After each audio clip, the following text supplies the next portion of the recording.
حضرت ابو دردہ رضی اللہ تعالیٰ عنہ کہتے ہیں میں ایک باغ میں تھا تو درخت کے اس پار عمر بیٹھے تھے. عمر پتہ نہیں کہاں مست تھے, مجھے دیکھ ہی نہ پائے. عمر اور میرے بیچ ایک درخت کا فاصلہ تھا. کہتے عمر مجھے دیکھ ہی نہ پائے. عمر اپنے آپ سے باتیں کرنے لگے اور کہنے لگے خطاب کا بیٹا عمر اور امیر المومنین, تو یہ سمجھنے لگ گیا اپنے آپ کو. ہم کہتے پاگل ہے, اپنے آپ باتیں کر رہا ہے. یہ لفظ کہتے ہی کہتے ان کے ہاتھ میں لکڑی کا تھوڑا تھا, زور سے اپنے گھٹنے پہ مارا اور پھر زمین پہ بیٹھ گئے. کہنے لگے بڑے تیرے نعرے ہیں نا, لوگ تیری بڑی تعریف کرتے ہیں نا, زمانہ تجھے بڑا اچھا کہتا ہے, بڑی تیری بات ہے نا, بڑا تیرا ذکر ہے, بڑا لوگ تجھے اٹھ کے ملتے ہیں. خطاب کا بیٹا امیر المومن, واہ بھائی واہ, اونٹ چرانے والے کا بیٹا امیر المومنین. اور پھر کہتے سیانا ہو جا ورنہ قیامت میں اتنی ذلت بھی تیری ہوگی, اتنی تیری آج عزت ہے. نبی کریم علیہ الصلوۃ والسلام کے صحابہ اور اہل بیت کو جب ہم دیکھتے ہیں تو ان لوگوں نے بڑے بڑے انقلاب برپا کرتی, بڑے مقاصد کی بات کرتے تھے وہ لوگ, چھوٹی موٹی بات نہیں. ہمارے ہاں دائرہ کار بڑا محدود ہے, بعض لوگ بھی بڑی محدود اور بڑی چھوٹی باتیں کرتے ہیں. مثلا اب یہ کتنی بڑی بات ہے کہ کوئی آدمی کسی کو دیندار سمجھے, نبی پاک علیہ السلام کے مصلی پہ بیٹھا سمجھے, کتنا بڑا اس نے درجہ دیا. اس نے کہا یار یہ دیکھو یہ حضور علیہ الصلوۃ والسلام کے دین کا پیغام دینے, کتنا بڑا اس کو درجہ دیا گیا تھا. تو اس بندے کو کتنا بڑا مقصد اس کے سامنے ہونا چاہیے تھا کہ میں نے دین کا کام کرنا ہے, کیونکہ لوگوں نے اسے ایک بڑا درجہ دیا ہے. لیکن اگر وہ ذہن یہ بنا لے کہ میں ذرا دیکھوں جو آنے والا ہے وہ کچھ آپر لے کے آیا ہے کہ نہیں, اگر اس کا یہ ذہن بن جائے کہ میں نے کہیں جانا ہے تو کچھ 40,000 ملے گا کہ نہیں, تو اتنی بڑی تیری حیثیت اللہ نے بنائی ہے اور تو نے بند کہاں کر لیا اپنے. علماء انبیاء کے وارث ہیں, تجھے تو بہت بڑی بات کرنی چاہیے تھی, تو کہاں بند ہو گیا چند ہزار میں. بڑے مقاصد جو ہوتے ہیں نا, بڑے مقاصد زندگی میں, حضور کا اسوہ مبارکہ ہمیں بڑے مقاصد کی بات بتاتا ہے. ہم چونکہ احادیث کو روز سنتے ہیں, روز پڑھتے ہیں, تو ہم اس طرح سے اس کی گہرائی میں اترتے نہیں جیسے ہمیں اترنا چاہیے. حضور کا ہر فرمان ایک مقصد کی بات کرتا ہے, ہر فرمان. چلے جن لوگوں کو بڑا سادہ سا مختصر جملوں میں احادیث یاد ہے, چند باتیں تو انہیں بھی حضور کی یقیناً یاد ہوگی. نبی کریم نے فرمایا ہے تم میں سے بہترین وہ ہے جو لوگوں کے حق میں بہتر ہے. آپ اس پر پورا غور کریں. اللہ آپ کو جزائے خیر دے, برکت فرمائے. تشریف رکھیں, محبت سے جی, محبت سے پیش ہے, پیار سے جی. اللہ آپ کو سلامت رکھے, برکات عطا فرمائے, خوش رکھے. آپ سارے موبائل ضرور چلائیں, لیکن صرف موبائل ہی نہ چلائیں, تھوڑی ہماری بھی بات سنیں. اللہ تعالیٰ آپ کو خوش رکھے. تھوڑی سی میری بات پر آپ توجہ دیں گے تو مجھے بات کرنے میں آسانی ہوگی. میں نے چند ایک گزارشات آپ سے کرنی. حضور نے فرمایا تم میں سے بہتر وہ ہے جو لوگوں کے حق میں. اب یہ ایک جملہ حدیث پاک اگر ہم صحیح طرح اپنی زندگی میں نافذ کر لینا, اتنا ہی یار میں نے بہتر بننا ہے, اپنے بچوں کے حق میں بھی, بہن بھائیوں کے حق میں بھی, بیوی اور سسرال کے حق میں بھی, ننیال اور ددیال کے حق میں بھی, میں نے ان کا کوئی نہ کوئی نفع کرنا ہے. یہ حضور کی ایک حدیث انسان کو اتنا بڑا مقصد دے دیتی ہے نا, ساری زندگی بندہ لگا سکتا ہے, ساری زندگی. اور با مقصد زندگی ہو جاتی ہے. جب زندگی با مقصد ہوتی ہے پھر بندہ بور بھی نہیں ہوتا, پریشان بھی نہیں ہوتا, تنگ بھی نہیں ہوتا کہ بے مقصد بے فائدہ کام. ایک ہے با مقصد. حضرت عثمان غنی رضی اللہ تعالیٰ عنہ فرماتے ہیں کہ حضرت عمر فاروق رضی اللہ تعالیٰ عنہ کا دور مبارک تھا. دوپہر تھی اور گرمی بہت زیادہ تھی, لوگ اپنے اپنے گھروں میں آرام کر رہے تھے.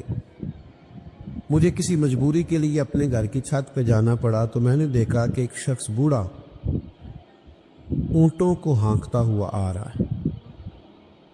میرے ذہن میں خیال آیا کہ یار ساری دنیا دوپہر کو سو رہی ہے، شدت کی دھوپ ہے، آپ بھی سو جاتے، عصر کے وقت آپ اونٹوں کو چلا لیتے۔ کون ہے جو اس وقت بھی؟ کہتے میں کچھ دیر رک گیا، لیکن جیسے ہی وہ میرے قریب آئے، وہ کوئی عام آدمی تو نہیں، وہ تو حضرت عمر فاروق ہے رضی اللہ تعالیٰ۔ آپ فرماتے ہیں کہ میں جھٹ سے سیڑھیوں سے نیچے اترا اور میں نے جناب عمر سے عرض کی کہ حضور اس وقت آپ؟ فرمانے لگے یہ مال غنیمت کے 2 اونٹ بھاگ گئے تھے، انہیں پکڑنے گیا تھا۔ میں نے عرض کی حضور کسی غلام سے کہہ دیتے۔ فرمانے لگے مسلمانوں کے مال کی حفاظت کی ذمہ داری میری ہے، غلام کی تو نہیں نا۔ اب ایک مقصد ہے نا کہ میں نے ایک ڈیوٹی کرنی ہے، میں نے ایک خدمت کرنی ہے۔ میں طالب علموں سے کہتا ہوں، علماء سے نہیں، طلباء سے میں کہتا ہوں آپ سارا دن کیوں شکوا کرتے ہیں؟ آپ کمیٹی کی مسجد سمجھ کے اس کی خدمت نہ کریں، اللہ کا گھر سمجھ کے کریں۔ مسجد کمیٹی کی نہیں ہوتی، مسجد اللہ تعالیٰ کا گھر ہوتی۔ اللہ کا گھر جان کر آپ اس کی خدمت کریں گے تو آسانی ملے گی۔ میری بات پر توجہ کریں جی، بیٹھ جاؤ بیٹا، اللہ آپ کو خوش رکھے۔ تو اپنی زندگی میں با مقصد کام جب ہم کرتے ہیں تو پھر تھوڑی سی سکون محسوس کرتے ہیں۔ اسی طرح سے نبی کریم علیہ السلام کا ایک تو یہ فرمان ہمیں مقصد بتاتا ہے۔ ایک دوسری بات سنی، حضور علیہ السلام نے فرمایا، اچھا میں یہ سمجھتا ہوں کہ نبی پاک علیہ السلام کی اس ایک حدیث پر عمل کر لیا نہ جائے نا، جو ہم سب کو آتی بھی ہے، تو سارے ملک میں سکون ہو جائے، سارے گھروں میں قرار آ جائے، سارے خاندانوں میں خوبصورتی آ جائے۔ حضور علیہ السلام نے فرمایا تم میں سے کوئی اس وقت تک مومن نہیں ہو سکتا جب تک اپنے بھائی کے لیے بھی وہی پسند نہ کرے جو اپنے لیے پسند کرتا ہے۔ آتی ہے نا سب کو حدیث پاک؟ ہاں نہ تو کرو نا، چلو جس کو نہیں بھی آتی تھی اس نے ابھی سن تو لی ہے نا۔ حضور نے فرمایا تم میں سے کوئی اتنی دیر تک مومن ہو سکتا جب تک وہ جو اپنے لیے پسند کرتا ہے وہی اپنے بھائی کے لیے بھی، حدیث ہے نا، آپ نے سنی ہوئی ہے نا، ایسے ہی ہے، ایسا ہوتا بھی ہے کہ ہم جو اپنے لیے پسند کرتے ہیں وہی بھائی کے لیے بھی کرتے، ہوتا ہے ایسے۔ ہم پتہ کیا کرتے ہیں، دکان پہ کپڑے خریدنے جائیں نا تو کہتے ہیں یار کوئی کپڑے دکھا، سوٹ سلوانا ہے، تو 2-4 جوڑے خود لے لیے، پھر اسی عقید ہے ان کو دین دوان والے بھی وکھا، وہ کڑے ہوں نے جڑے پان والے نہیں ہوں، ایسی بات ہی ہے نا۔ اب جو دینے ہیں وہ بھی، یعنی وہ بڑا نیکی کر رہا ہے، امیر آدمی اپنے نوکر کو کپڑے دے رہا ہے، کہتا ہے یہ بالکل ٹھیک ہے، میں نے بس 2 دفعہ ہی پہنا، نیا بالکل۔ وہ بھائی نواں ہوتا تو نہیں سی دینا، بالکل ٹھیک ہوتا تو دیتا۔ ہم کیا کرتے ہیں، ہم ماحول اس طرح کا ہم نے بنا لیا ہے کہ اپنی ذات، اپنے بچے، اپنا گھر، اپنا ادارہ اس میں بند ہو جاتے۔ ایک سوچ جو امت کی سوچ ہے، جو قومی اور عالمی سوچ ہے، اس سوچ کے مطابق ہم کوئی کام نہیں کرتے۔ جب تک کہ ہم حضور کے اس مقدس فرمان پر نہیں غور کرتے کہ جو میں نے اپنے لیے پسند کرنا ہے وہی اپنے، تو مجھے بتائیے جب یہ سوچ ہوگی تو کوئی بندہ ملاوٹ والی چیز بیچے گا، غلط چیز سیل کرے گا، دنیا کو دھوکہ دے گا؟ لیکن ہم تو غور ہی نہیں کرتے، بس حدیث سن لی، معاملہ ختم ہو گیا۔ آپ دیکھیں امام غزالی فرماتے ہیں نبی پاک علیہ السلام کے ساتھ حضور کے غلام تھے، ایک درخت پر محبوب نے اشارہ کیا کہ یہاں سے 2 مسواکیں اتاریے، سادی سی بات ہے نا، مسواکیں اتار لی گئیں، خادم اتار لایا، اس نے لا کے حضور کی بارگاہ میں پیش کی۔ ایک مسواک بالکل سیدھی تھی، ایک تھوڑی ٹیڑھی تھی۔ مسواک تھوڑی ٹیڑھی بھی ہو تو دانتوں پر چلنے سے انکار تو نہیں نہ کرتی، نہ کوئی دانت صاف کرنے میں کوئی حرج ہوتا ہے، تھوڑی سی ٹیڑھی تھی، ایک ذرا سیدھی تھی۔ تو نبی کریم علیہ السلام کی خدمت میں غلام نے دونوں پیش کر دی، تو محبوب نے ٹیڑھی مسواک رکھ لی اور سیدھی حضور نے غلام سے فرمایا کہ یہ آپ، آج کل تو یہ کام الا ماشاءاللہ مذہبی لوگ بھی نہیں کرتے۔ ایک جگہ دینی مدرسوں کے اہتمام کرنے والے جو لوگ تھے ان کی میٹنگ تھی، تو وہاں ایک صاحب نے بڑا تقویٰ بیان کیا، کہنے لگا میں نے کبھی مدرسے کی روٹی نہیں کھائی، حالانکہ مدرسے کا محتمم ہوں، میں نے نہیں کبھی چکھی، اتنا پرہیزگار ہوں۔ بعد میں میری باری آئی تو میں نے کہا جی میرا خیال ہے کہ آپ وہی روٹی کھایا کریں جو مدرسے میں پکتی ہے، آپ تقویٰ بدل دیں، آپ کو پتہ تو بیچارے بچے کھاتے کیا ہیں۔ جو کچھ کمیٹی کے صدر کے گھر پکتا ہے اور جو محتمم کے گھر پکتا ہے اسے غور کرنی چاہیے کہ طلباء کو وہی دے رہا ہے، ان کے ساتھ بھی رویہ وہی ہے۔ کیوں نہیں ان چیزوں کو سمجھتے کہ ہمیں نبی پاک علیہ السلام نے کن مقاصد حیات سے آگاہ کیا؟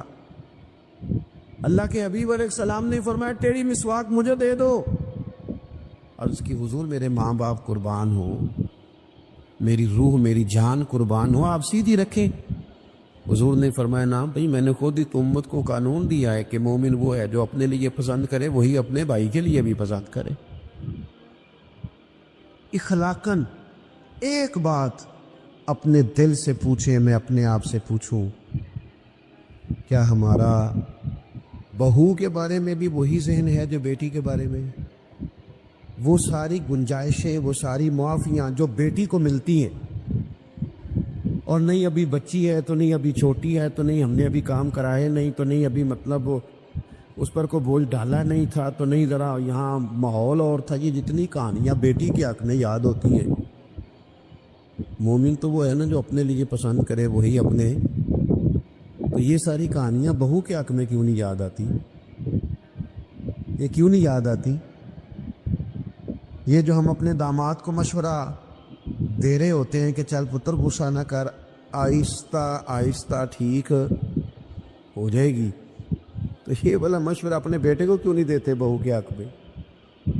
خدا کے بندو، جب مومن کے اعلیٰ اخلاق ہوتے، اس کے مقاصد حیات بڑے ہوتے، وہ چھوٹی چھوٹی کچی کچی کمزور باتیں نہیں کرتا، خود غرض زندگی نہیں گزارتا، اس کا یہ سٹیٹس ہی نہیں ہوتا کہ بس اپنی ذات سے شروع ہو اور اپنی ذات پر وہ ختم ہو جائے۔ وہ بڑی باتیں کرتا ہے، بڑے خیالات کا مالک ہوتا ہے، بڑے حوصلے ہوتے ہیں اس کے، اس کا ظرف بڑا ہوتا ہے، اس کی سوچ بڑی ہوتی ہے، اس کا مزاج بڑا ہوتا ہے۔ تو اپنی زندگی کے اندر حضرت بایزید بستامی رحمۃ اللہ علیہ کا ایک یہودی پڑوسی تھا اور مخالف بھی بڑا تھا، ساری زندگی اس نے حضرت بایزید کی مخالفت کی۔ کچھ لوگوں کو پتہ ہوتا ہے کہ جس کی میں مخالفت کر رہا ہوں بندہ ٹھیک ہے، پر اندر کے حسد کا کیا کچھ نہیں جا سکتا، ساری زندگی حسد کرتے اس نے بھی کیا اور بڑی غلط باتیں پھیلائیں۔ اس سے کوئی غلطی ہو گئی، اس یہودی سے جو یہودیوں کا عالم تھا، اس سے کوئی غلطی ہو گئی، یہودی اس سے ناراض ہو گئے، حالات اس کے خراب ہو گئے، اتنا غریب ہو گیا کہ وہ چراغ جلانے کو بھی پیسے کوئی نہیں، بچہ تھا چھوٹا سا، وہ اندھیرے میں ڈرتا تھا، روتا تھا۔ حضرت بایزید بستامی گھر آئے تو اپنی گھر والی سے پوچھنے لگے، کل بھی میں نے نوٹ کیا یہ بچہ روتا ہے، آج بھی نوٹ کیا، تو کہنے لگی وہ جو گھر والوں سے پوچھا جو بھی گھر میں موجود تھا، انہوں نے کہا جناب وہ غربت ہے، آپ کو پتہ ہے اس کے حالات بڑے کمزور ہو گئے ہیں، تو بچہ اندھیرے سے ڈرتا ہے، چراغ جلانے کو تیل کوئی نہیں، پیسے کوئی نہیں، دشمن ہے، ساری زندگی مخالفت کی۔ حضرت بایزید نے چراغ میں بتی بھی ڈالی، تیل بھی ڈالا، اس کے دروازے پہ دستک دی، وہ یہودی باہر آیا، آ کر کے آپ کی طرف دیکھا تو آپ نے نا اس کے بولنے سے پہلے فرمایا کہ پوری گلی اور چوک دیکھ لے، بندہ کوئی دیکھ نہیں رہا، اور تو مجھے جانتا ہے میں جھوٹ نہیں بولتا، میں بتاؤں گا بھی کسی کو نہیں، یہ تو چراغ رکھ لے تاکہ تیرا بچہ سو جائے، آرام سے وہ لیٹ جائے، میں کسی سے ذکر نہیں کروں گا، تیرا میرا راز رہے گا، اور میں نے رات کو میں آیا ہوں دیکھ بھی کوئی نہیں رہا۔ وہ یہودی کہتا ہے بولنے کی طاقت ہی کوئی نہ رہی، ہم تو دشمن کو بھی پاکیزہ سزا دیتے ہیں، ہم تو دشمن کو بھی پاکیزہ سزا دیتے ہیں۔ وہ اندر چلا گیا چراغ لے کے، رات بھر بچہ سویا رہا۔ دوسرا دن پھر ہوا، شام تھوڑی سی گہری ہوئی، لوگ اپنے اپنے گھروں میں سوئے، بچہ ڈرتا تھا اندھیرے سے، حضرت بایزید نے پھر چراغ میں تیل ڈالا، بتی ڈالی، دروازے پہ دستک دی۔ جب وہ باہر آیا تو فرمانے لگے تو دیکھ رہا ہے کہ کوئی بندہ موجود نہیں، اور تجھے پتہ ہے میں جھوٹ بھی نہیں بولتا، کسی کو بتاؤں گا نہیں، یا یہ لے جا تیرا بچہ سو جائے۔ اس نے مخالفت کی ہے ساری زندگی، اس کو دے دیا، اس کا بچہ سو گیا۔ تیسرا دن پھر ہوا، وہی وقت، وہی انداز، وہی باتیں۔ دستک دے کے کہا کوئی شخص نہیں دیکھ رہا، چراغ لے لے، بتاؤں گا بھی کسی کو نہیں، اور تجھے پتہ ہے میں جھوٹ نہیں بولتا۔ وہ چراغ آپ بڑھا کے دروازہ بند کرنے لگے تھے کہ وہ یہودی زور زور سے چلایا، کہنے لگا باہر آؤ بھی سارے مسلمانوں، نکلو بھی یہودیوں سارے باہر۔ لوگ سارے باہر گلیوں میں آ گئے، کہنے لگے یہ بایزید بسطامی ہے، میں نے ساری زندگی جھوٹے الزامات لگائے، آج جب میری حالت یہ ہے کہ میرے اپنوں سے مجھے کوئی پوچھنے نہیں آتا، اس شخص سے میرے بچے کا رونا نہیں دیکھا گیا، یہ تڑپ گیا ہے کہ کسی کا بچہ کیوں روئے، یہ روز مجھے چراغ جلا کے دے جاتا ہے، گھر میں میرے روشنی ہو جاتی ہے، بچہ میرا سو جاتا ہے، پر میں ساری رات نہیں سوتا۔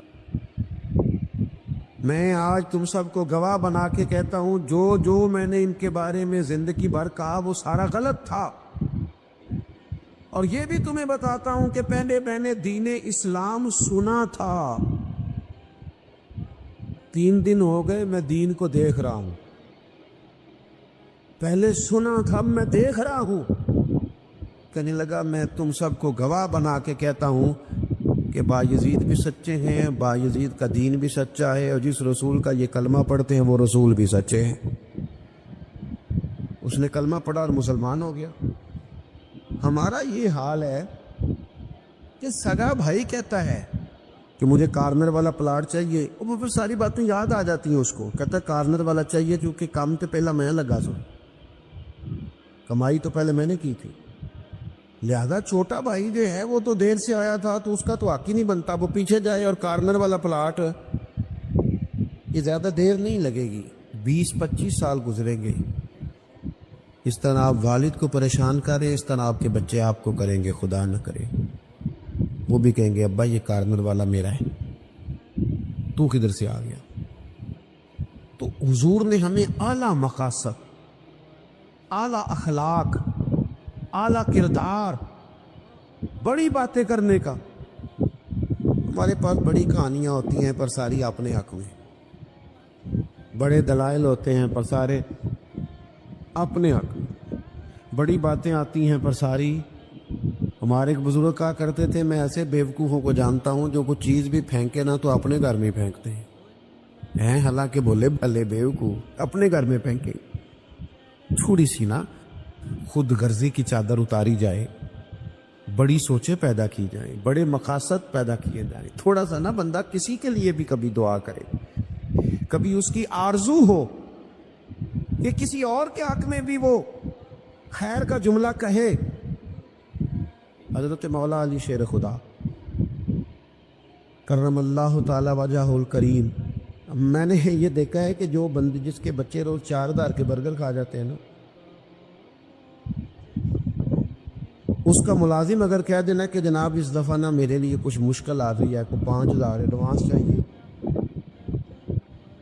تو جس کے گھر میں روز بچے کھانا پکنے کے باوجود 4000 کا فاسٹ فوڈ کھاتے ہیں، وہ ملازم سے کہتا ہوتا ہے تو خرچے کیوں نہیں کٹ کرتا، اپنی طاقت کے مطابق خرچ کر۔ دوسروں کو نصیحت کرنا آسان ہے، لیکن کیا مسئلہ ہے کہ ہم اپنے بچوں کے حق میں جتنی آسانیاں چاہتے ہیں وہ دوسروں کے بچے نہیں، دوسروں کی اولاد نہیں۔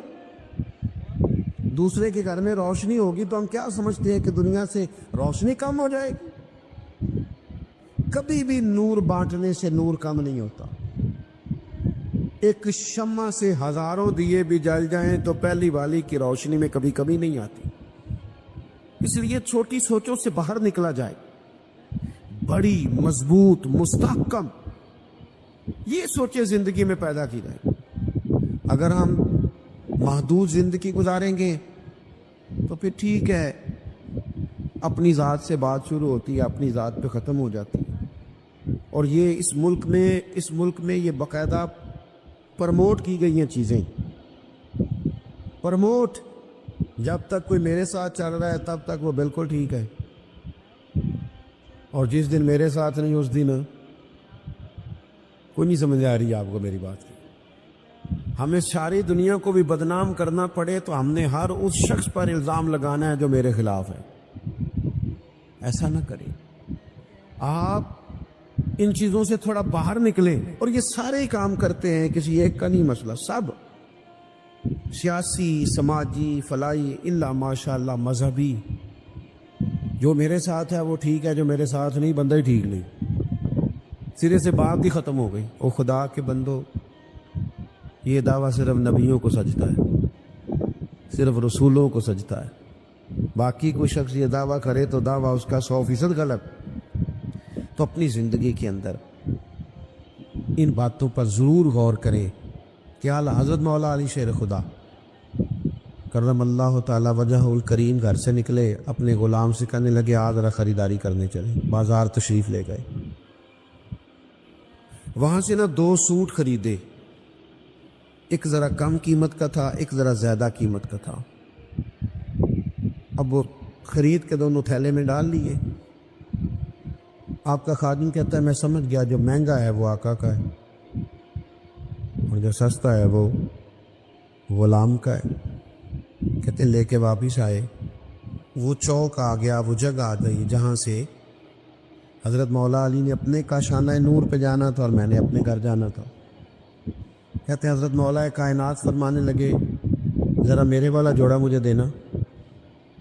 کہتے میں نے وہ مہنگا والا نکال کے حضرت علی کو پیش کیا تو فرمانے لگے یہ نہیں میرا تو وہ دوسرا ہے.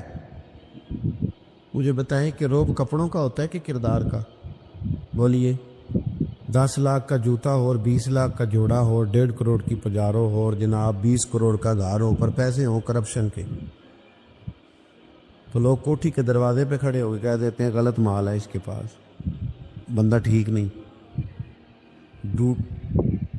جوتے ٹوٹے ہوئے ہوں، کرسی اور میز پرانا ہو، چھوٹا سا افسر ہو لیکن دیانتدار ہو، تو بڑے بڑے مالدار بھی دروازے پہ کھڑے ہو کے کہتے ہیں یار بندہ بڑا کھرا ہے، نہ پیسے پکڑتا ہے نہ کسی کی سفارش مانگتا ہے. ہمارے شہر میں حاجی ابو داؤد محمد صادق صاحب رحمۃ اللہ علیہ بزرگ تھے، تو میں نے بڑی پجاروں سے اترنے والا پیر بھی بڑی پجاروں سے ملنے آیا. وہ پہلے چین والی گھڑی اتارتا تھا، پھر اپنی داڑھی دیکھتا تھا. لیول تو حاجی صاحب سادے سے بندے. تو بات سمجھ میں آتی تھی کہ روب کپڑوں کا نہیں ہوتا، روب تو کردار کا ہوتا ہے. اگر کردار مضبوط ہے تو کپڑے سادے بھی ہوں تو گزارا ہو جاتا ہے. لیکن کردار کچھ بھی نہ ہو، لوگ پیسوں کے زور پر، دولت کے زور پر، مال کے زور پر، بلکہ بعض لوگ تو ایسے ہیں جو خوشامدیوں کے زور پر، اپنے دائیں بائیں ادھر ادھر جو ان کے وظیفہ خار، نمک خار، خوشامد پسند ہے، ان کے زور پر اپنے آپ کو منوانا چاہتے ہیں. کردار اصل ہے، کردار حسن ہے، کردار رہنائی ہے. آپ ہمیشہ تب بڑے ہوں گے جب آپ کے اخلاق میں، معاملات میں، لین دین میں صفائی ہوگی، پھر لوگ آپ کو بڑا جانیں گے. حضرت مولا علی شیر خدا کرم اللہ تعالی وجہ الکریم، اس سے کہا یہ نہیں میرا تو دوسرا ہے. تو کہا ٹھیک ہے جناب دوسرا ہے، تو حضور آپ آقا ہیں، آپ کا کیسے دوسرا ہے، آپ کا تو یہ ہے. حضرت علی کہنے لگے نہیں وہ جو سستا، میری بات کی سمجھ آ رہی ہے آپ کو؟ وہ جو سستا جوڑا ہے نا وہ مجھے دو. تو اس نے ایک دلیل پیش کی آپ کے غلام نے. کہنے لگا حضور آپ مہنگے والا رکھے کیوں، آپ آقا ہیں، اور میں سستا پہنتا ہوں کیونکہ میں غلام ہوں. تو حضرت علی کہنے لگے دلیل ہی قائم کرنی ہے نا تو میرے والی کر لے، تو مجھے سستا دے دینا کیونکہ میں بوڑھا ہوں، اور تو مہنگا پہن لے چونکہ تو جوان ہے. اگر کسی دلیل کی بنیاد پر ہی لباس پہننا ہے تو چلو اس طرح کرو، یہ والی دلیل قائم کر لو کہ بوڑھوں پر سستا بھی چل جاتا ہے اور اور جوانوں کے لیے ذرا کپڑے مہنگے ہوں، ذرا اچھے نئے اور ڈیزائنوں کے ہوں تو ذرا جوان خوش ہوتے ہیں. تو تھوڑے سے نا بڑا دل ہو، ذرا بڑا ظرف ہو، ذرا حوصلہ بڑا ہو، ذرا سوچ بڑی ہو، ذرا انسان کا معیار بڑا ہو. یہی بات بعد میں حضور کے صحابہ میں آئی. آپ دیکھ لیں حضرت عمر کو، دیکھیں حضرت عثمان کو، اور خلیفہ اول بلا فصل حضرت ابوبکر صدیق کو، حضرت مولا علی شیر خدا کو. ان لوگوں نے بڑی بڑی باتیں کی، بڑا حوصلہ تھا ان میں. یہ ہمیشہ انقلابی باتیں. حضرت عثمان غنی، ان کا مال آیا پڑا ہے. اب ہمارے ہاں تو لوگ مصنوعی قلت بھی پیدا کر لیتے ہیں، لیکن مال آیا ہوا ہے، قلت کے قحط کے دن ہیں. آ کے تاجروں نے کہا حضرت عثمان غنی سے کہ آپ جتنے کا خریدا ہے نا، ہم تحقیق بھی نہیں کرتے، ڈبل لے لیں، ہمیں دے دیں. حضرت عثمان کہنے لگے مجھے زیادہ نفع ملتا ہے. انہوں نے کہا 3 گنا لے لیں. کہنے لگے زیادہ ملتا ہے. 4 گنا لے لیں. فرمایا زیادہ ملتا ہے. کہنے لگے اس سے زیادہ ہم نہیں دے سکتے. وہ بندہ بتائیں جو زیادہ دیتا ہے. حضرت عثمان غنی کہنے لگے مجھے تو 700 گنا کی امید ہے. جناب کس طرح؟ تو حضرت عثمان نے مسجد میں اعلان کروایا یا کسی ذریعے سے لوگوں تک پیغام پہنچایا کہ جو غریب گندم نہیں نہ خرید سکتا وہ آ کے لے جائے، آ کے لے جائے نا. فرمایا مجھے رب کی بارگاہ سے 700 گنا کی امید. تو بڑا دل ہو، بڑا حوصلہ ہو. بس بات ختم کرنے لگا ہوں. حضور کی جو اولاد پاک ہے اس کا بھی یہی مزاج ہے. زندگی بھر سخاوتیں، لوگوں پر محبتیں، ان لوگوں کا درگزر، ان لوگوں کا اپنے لیے نہیں، انہوں نے جب بھی سوچا نبی کریم کی ساری امت کے لیے سوچا. حضرت امام حسن رضی اللہ تعالیٰ عنہ فرماتے ہیں میری والدہ سیدہ طیبہ طاہرہ حضرت فاطمہ الزہرا رضی اللہ تعالیٰ عنہ تو جب دعا مانگتی تھی تب بھی حضور کی ساری امت کے لیے مانگتی تھی. ان کی دعاؤں میں بھی بڑے دل کے ساتھ، بڑے حوصلوں کے ساتھ، بڑا اعزاز کے ساتھ بیٹھے رہتے ہیں. امام حسین بڑی شانیں تھی، سب کچھ تھا، لیکن انہوں نے گھر چھوڑا، قبیلہ چھوڑا، اس لیے کہ دین کی وہ بنیادیں جن کو کمزور کرنے کی کوشش کی جا رہی تھی وہ کہیں کمزور ہو نہ جائے. وہ آگے بڑھے. 1,00,000 دینار آیا حضرت امام حسین کے پاس سویرے. کتنا؟ چلو آپس گل کر لیں. آپس 1,00,000 روپیہ کول ہوئے تو مسیطے دینے پی جان کنے دے دینے بچوں. آپس دی گل نہیں دستے کسی نے کنے. مثلا چلیں بڑا کوئی زور لگائے گا تو 5,000 دے دے گا. 5,000. اور ذرا کبھی کسی جگہ پہ کمزوری آئے نا کوئی مالی طور پہ تو سب سے پہلے لوگ وہ پیسے بند کرتے ہیں جو مسجد جاتے ہیں یا کسی غریب کی طرف جاتے ہیں، کہتے ہیں ہاتھ تنگ ہے. سب سے پہلے 1,00,000 دینار امام حسین کے پاس آیا. زور کے وقت پیسے آئے. عصر سے پہلے پہلے پاک محبوب کے پاک نواسے نے سارے بانٹ دیے. سب بانٹ سارے. شہزادے عرض کرنے لگے حضور آپ کا کرتا پرانا ہو گیا تھا، کوئی 1-2 دینار رکھ لیتے تو کرتا نیا لے لیتے. فرمانے لگے اگر تو پہلے یاد کراتا تو میں سوچتا. ہیلی کا رکھ لیتا، تو پہلے یاد کراتا تو میں غور کرتا. میرے عزیز تھوڑا سا نہ دل بڑا کرے. ہم نے اپنے بچوں کو سکھایا کہ کردہ سوچ، کچھ اپنے کردہ سوچ. ان سے کبھی کبھی یہ بھی کہا کرو بیٹا ملت کا سوچ، مذہب کا سوچ، وطن کا سوچ، قبیلے کا سوچ. بڑا دل کر، بڑی بات کر. ہمارے جوان اتنے باصلاحیت ہیں، اللہ کے فضل سے اتنے باصلاحیت ہیں کہ ایک بچہ پورے علاقے کو سنبھال سکتا ہے، لیکن ان کو بڑا دل نہیں ملتا، بڑا حوصلہ نہیں ملتا، بڑی تھپکی نہیں ملتی، پشت پناہی بڑی نہیں ملتی. وہ بیچارے محدود ہو کے رہ جاتے ہیں، محدود ہو کے کہ بس ٹھیک ہے گھر چل گیا، پیسے 4 آ گئے، کوٹی چھوٹی بن گئی تو چھٹی. بھئی یہ کام تو غیر مسلم بھی کر لیتا ہے. دنیا میں جتنے بھی لوگ مضبوط ہوتے ہیں نا، توانا ہوتے ہیں، ذہنی طور پر طاقتور ہوتے ہیں اور دنیا میں بڑے بڑے کام کرتے ہیں، یہ وہ لوگ ہوتے ہیں جن کے عقیدے مضبوط ہوتے ہیں۔ بہت سارے لوگوں کے پاس اسباب بھی ہوتے ہیں، صحت بھی ہوتی ہے، گنجائش بھی ہوتی ہے، لیکن وہ لوگ نظریاتی طور پر کمزور ہوتے، فیصلے کی قوت ہی نہیں ہوتی۔ یہ کام کر لوں کہ نہ کروں، پتہ نہیں کیا ہوگا، پتہ نہیں کیا بنے گا۔ بات بات پہ ان کے ہاتھ پیر پھولنے لگتے، بات بات پہ وہ گھبرانے لگتے، ذرا ذرا سی بات کا پریشر لیتے ہیں، کنفیوز رہتے ہیں۔ نتیجہ یہ نکلتا ہے کہ وسعت بھی ہے، صحت بھی ہے، تعلیم بھی ہے، ڈگریاں بھی ہیں، کچھ بھی نہیں کر پاتے۔ تو یاد رکھیے، جن لوگوں کا کوئی عقیدہ نہیں ہوتا، کوئی نظریہ نہیں ہوتا، کوئی سوچ نہیں ہوتی، وہ پیچھے رہ جاتے۔ اللہ کے محبوب نے نا ہمیں عقیدہ دیا ہے، حضور نے ہمیں بتایا کہ اللہ وحدہ لا شریک، نبی پاک نے ہمیں بتایا ہے کہ میں